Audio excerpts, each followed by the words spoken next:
একটু শান্ত হও, একটু কথাটা শোনো। না না, আমি আর কিচ্ছু শুনবো না। এক সপ্তাহ সময় দিচ্ছি, তার মধ্যে মহারানী মতোই সীতাহার আমার চাই চাই চাই। কিন্তু গিন্নি, ওটার যে অনেক দাম। আমার কি আর মহারাজের মতো অত টাকা আছে বলো? এই শোনো, তুমি কি আছে আর কি নেই তা আমার খুব ভালো করে জানা আছে, বুঝলে? কিন্তু গিন্নি, একটা কথা কান খুলে শুনে রাখো, এবারে যদি তুমি ওই সীতাহার আমাকে গড়িয়ে না দাও, আমি তাহলে চিরদিনের মতো বাপের বাড়ি চলে যাব। এই আমি বলে দিলাম। আচ্ছা পড়ে পড়লাম আমি, কি যে করি। দূর, আর ভালো লাগে না।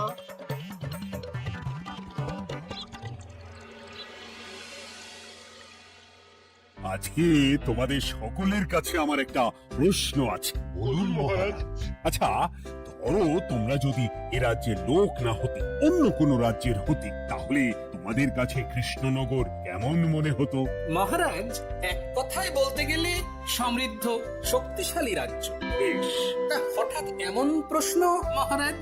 আসলে বেশ কিছুদিন ধরেই আমি একটা কথা ভাবছিলাম। ঈশ্বরের দয়ায় আমাদের সবই আছে, তবু রাজ্যকে আরো শক্তিশালী ও অন্যান্য রাজ্যের সাথে সুসম্পর্ক বজায় রাখা একটা রাজধর্মে পড়ে। ঠিক বলেছে। ঠিক বলেছে। বলি, তুমি কি এসব কথা কখনো ভাবো মন্ত্রী? হ্যাঁ, মানে আগে মানে রোজ না, কিন্তু কখনো সখনো বোধহয় ভেবেছিলাম। কবে শুনি? ইয়ে, ওই তো কিছুদিন আগে, ওই সেদিন। এটা ঠিক কোন সেদিনের কথা বলছেন মন্ত্রী মশাই?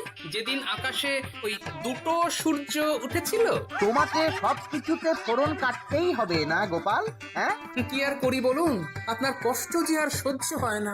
যাই হোক, মুদ্রা কথা হলো, এসব কথা মাথায় রেখে এখন আমাদের কিছু করা উচিত। কিন্তু কি করা উচিত সেটা আমি ঠিক বুঝতে পারছি না। এই একটা করে রসগোল্লা খাওয়ালে কেমন হয়? এই, তুমি থামবে? মহারাজ, আমার কাছে একটা উপায় আছে। 10 দিনের একটা মিলন মেলার আয়োজন করলে কেমন হয়? খুব বাজে হবে। একটা মেলা কত ঝামেলার কাজ সেটা বোঝো? একেই কত খরচ, তার উপর আবার অনেক লোক। মোটেই না, এটা তো দারুণ বুদ্ধি দিয়েছো গোপাল। এমন কিছুই তো চাইছিলাম। দূর, আর সবকিছুই আমার বিপক্ষে মনে হয়। দিনটাই খারাপ, আমি বরং চুপই থাকি। তাহলে সবাই শোনো, এক সপ্তাহ পর কৃষ্ণনগর এক বিরাট বড় মিলন মেলার আয়োজন করছে, আর তার জন্য লোকজনকে নিমন্ত্রণ করার আজ দেখবে গোপাল। যথাজ্ঞা মহারাজ। আর মন্ত্রী, ভালো করে শুনে রাখো, মেলা প্রাঙ্গণ সাজানো, ঠিকঠাক নিরাপত্তা, এসব তোমার দায়িত্ব। আচ্ছা, কিন্তু বলছিলাম যে সবকিছু ভালো করে করতে গেলে খরচও তো। ওসব নিয়ে তোমাকে চিন্তা করতে হবে না। যত খরচই হোক আমাকে বলো, আমি দেব। আরে বাস, তো দারুণ ব্যাপার। এই ফাঁকে যদি কিছু আমারও লাভ হয়ে যায়, তাহলে গিন্নির গলার হারটার কিছু একটা করতে পারবো। বেশ, তাহলে প্রত্যেকে নিজেদের কাজ শুরু করে দাও।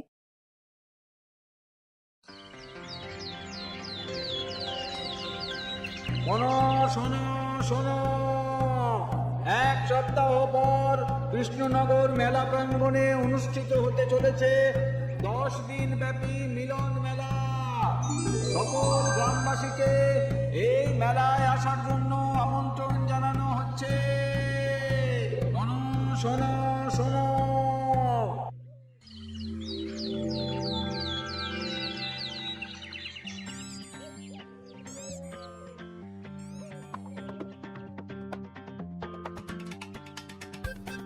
বাহ বাহ বাহ, ঠিক যেমনটা চেয়েছিলাম তেমনটাই হয়েছে। আর এসব কিছুর জন্য আমি গোপালকে ধন্যবাদ জানাতে চাই।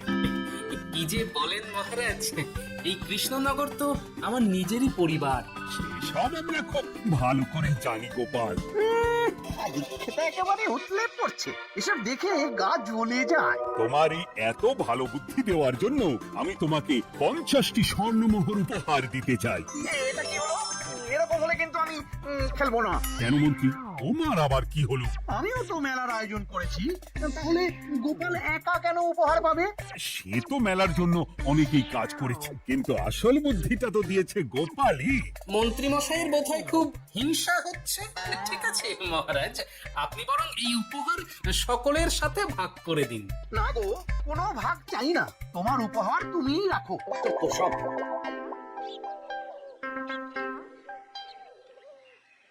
আমার কি এত খারাপ দিন এসেছে নাকি যে আমাকে গোপালের থেকে পুরস্কার নিতে হবে? অনেক হয়েছে। না না না, এবার আমাকেই কিছু ভাবতে হবে মনে হচ্ছে।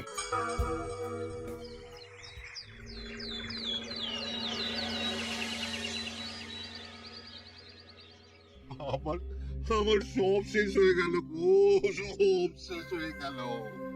এবার এবার আমার কি হবে?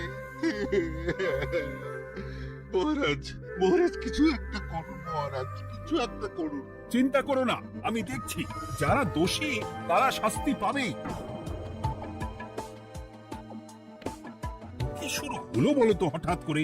এত বড় বড় চুরি ডাকাতি হয়ে গেল, অথচ কেউ কোনো টেরই পেল না। হ্যাঁ মহারাজ, আসলে রাতের বেলা যখন সবাই ঘুমিয়ে থাকে তখন এই চুরি ডাকাতিগুলো হয়, তাই কেউ কোনো শব্দ পায় না। ভালো করে অনুসন্ধান করো, যে বা যারা এই কাজ করছে তাদের যত তাড়াতাড়ি সম্ভব ধরে ফেলতে হবে, নইলে তো আমাদের প্রজাদের অনেক ক্ষতি হয়ে যাচ্ছে। হ্যাঁ মহারাজ, আপনি কোনো চিন্তা করবেন না। কোথায় আনন্দ করে সব প্রজারা মেলা ঘুরবে তা নয়, আবার এই উটকো ঝামেলা। একটা কথা বলছি, কিছু মনে করবেন না। আসলে এই ঝামেলার কারণ হলো গোপাল। আমি ঠিক জানতাম কোনো না কোনো ভাবে আপনি আমাকে দোষ দেবেন। সত্যি তো এসবের সাথে গোপালের কি সম্পর্ক? ওরই তো সম্পর্ক আছে মহারাজ। মেলা শুরু হলো আর তার সাথে চুরি ডাকাতিও। আর যদি গোপাল মেলার বুদ্ধিটা না দিত তাহলে রাজ্যে এত চুরি ডাকাতিও বাড়তো না। মানছি মন্ত্রী মশাই, মেলার বুদ্ধিটা আমার, কিন্তু মেলার নিরাপত্তা রক্ষা তো আপনার দায়িত্ব ছিল। যদি মেলা থেকেই এই ঝামেলা শুরু হয় তাহলে তো আপনার কাজেও ফাঁক আছে। মুখ সামলে কথা বলো গোপাল। তোমরা একটু থামবে? এখন নিজেদের মধ্যে ঝামেলা করার সময় নয়, সবাইকে একসাথে কাজ করে আসল চোর ডাকাতদের ধরতে হবে, তারপর বোঝা যাবে কার দোষ ছিল আর কার নয়। আগে মহারাজ।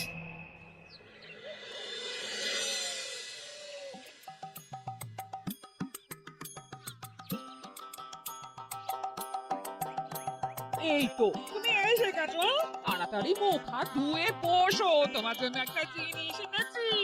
বলো কি জিনিস? আরে একটু অপেক্ষা করোই না, আমি আনছি। বেশ, আনো তাহলে। এই নাও খাও। মিষ্টি দই। গো খেয়ে দেখো তো কেমন।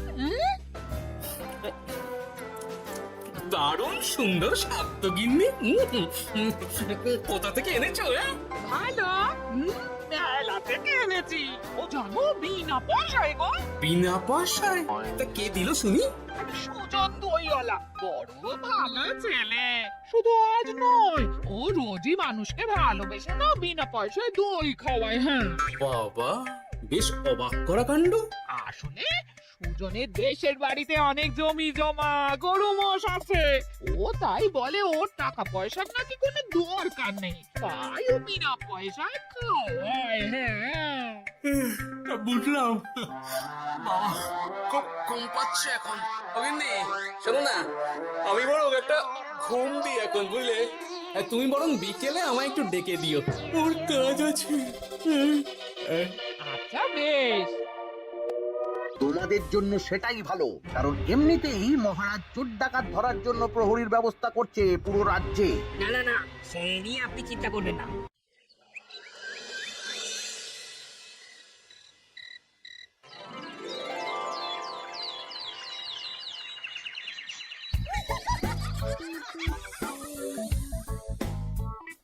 কই গো, ওরে আর কতক্ষণ ঘুমোবে?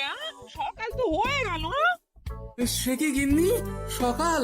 তোমাকে যে আমি কতবার বললাম আমাকে বিকেলে ডেকে দেবে। বলি কবেকার বিকেল, গতকালে না আজকে? তা তোমার বুদ্ধিতে কি বলে গিন্নি? আমার বুদ্ধি নিয়ে কথা কথা বলো, আগে নিজের ঘুমকে দেখো। গতকাল বিকেল থেকে ডেকে ডেকে গলা ব্যথা হয়ে গেল, কিন্তু ওনার ঘুম আর ভাঙে না। হতেই পারে না। আরে না, ওদিকে কাণ্ড দেখো, রাতের খাবার পর্যন্ত পড়ে আছে। হ্যাঁ, আজব কাণ্ড। যাই হোক, অনেক দেরি হয়ে গেছে বুঝলে, আমাকে এক্ষুনি রাত শোবার জন্য বেরোতে হবে।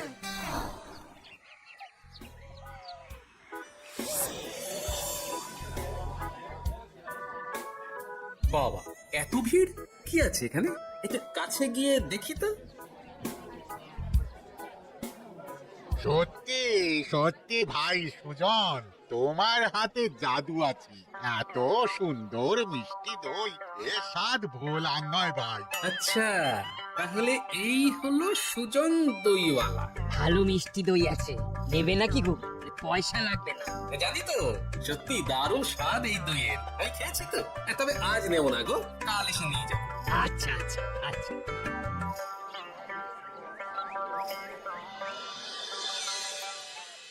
আর কোনো নতুন খবর পেলে ওই ডাকাতদের ব্যাপারে? না মহারাজ, এখনো ঠিক ধরতে পারিনি। ওরা বোধহয় বুঝতে পেরে গেছে যে আমরা খোঁজ করছি। মহারাজ, আমার মাথায় একটা নতুন বুদ্ধি এলো। রাতের বেলা করে সব বাড়িতে পাহারা দেওয়া শুরু করলে কেমন হয়? সব চুরি তো রাতেই হচ্ছে। আরে, এ তো দারুণ বুদ্ধি। কিন্তু মহারাজ, আমাদের রাজ্যের প্রহরীরা রাতের বেলা কি করে পাহারা দেবে? কেন কেন, কি সমস্যা? অনেক সমস্যা আছে। তাদের শরীর খারাপ হতে পারে, তার চেয়েও বড়, রাত জেগে থাকলে দিনে তারা সকলে ঘুমোবে, তখন পুরোটাই বেকার হবে। কিচ্ছু বেকার হবে না মন্ত্রী মশাই, আমাদের প্রচুর সেনা আছে।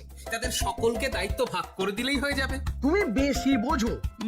গোপাল তো কিছু ভুল বলেনি মন্ত্রী, আমরা পাহারা বাড়াবো। আমি আজই সব সেনাদের সাথে কথা বলছি। সেনাপতি, তুমিও এই ব্যাপারটা একটু দেখো। যথাজ্ঞা মহারাজ।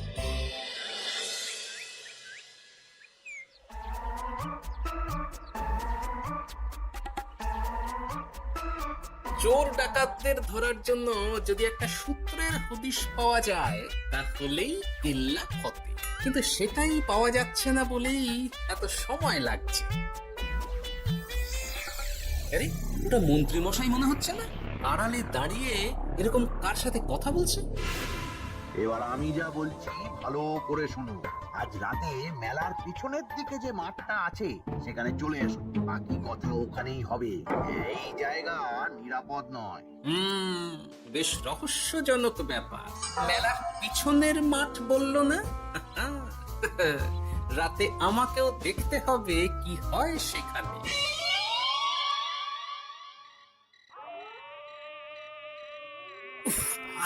কি মশা রে বাবা, কখন থেকে দাঁড়িয়ে আছি, মন্ত্রী মশাইয়ের পাত্তা নেই কেন?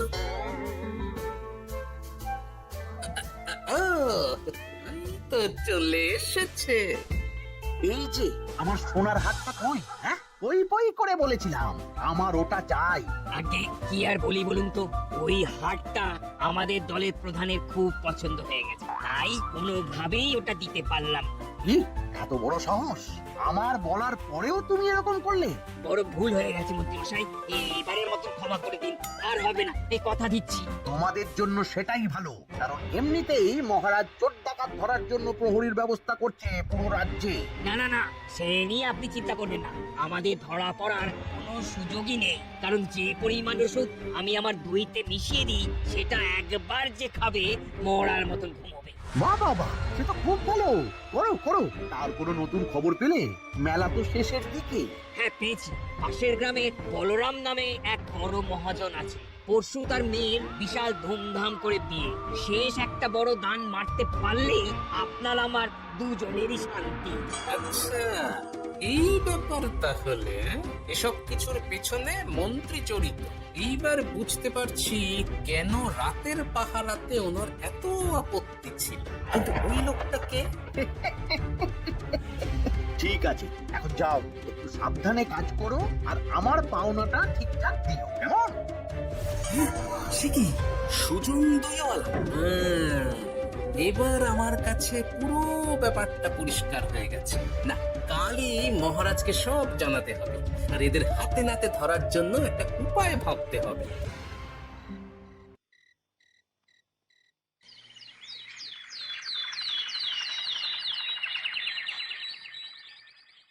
আরে এসো এসো, তোমার জন্যই তো অপেক্ষা করছিলাম। কি এমন জরুরি কথা আছে যে একান্তে দেখা করতে চাইলে? কোন মুখে বলি মহারাজ, সর্ষের মধ্যেই যখন ভূত তখন আর কি।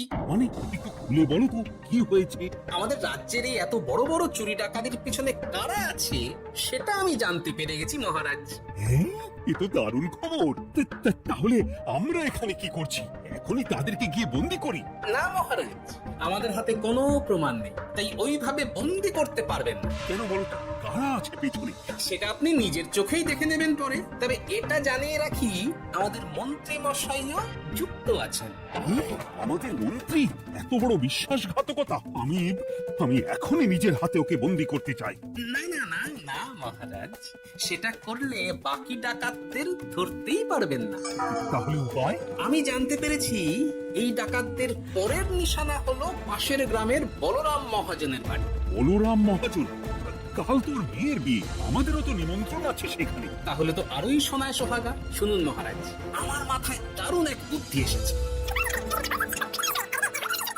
সে কি? হ্যাঁ, আপনি কোনো চিন্তা করবেন না, আমি শুধু যা বলছি সেটা করুন, বাকিটা আমি সামলে নেব। তবে দেখবেন যেন মন্ত্রী মশাই এসবের কিচ্ছুটি টের না পায়। বেশ বেশ বেশ।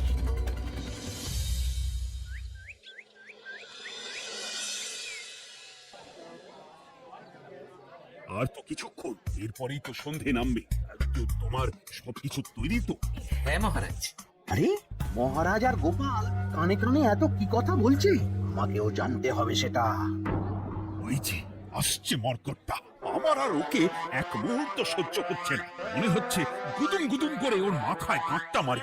শান্ত হন মহারাজ, দয়া করে শান্ত হন আর একটুখানি, তারপর আপনি মন্ত্রী মশাইয়ের সাথে যা ইচ্ছে করবেন। ওর আমি বরং অন্যদিকে যাই, মুখ দেখলেই আমার মাথাটা গরম হয়ে যাচ্ছে। সেই ভালো। কি হলো ব্যাপারটা? যাই হোক, আর তো কিছুক্ষণ, তারপর আমার বিশাল লাভ হবে। বরং ততক্ষণ আমি পেট পুজো করি।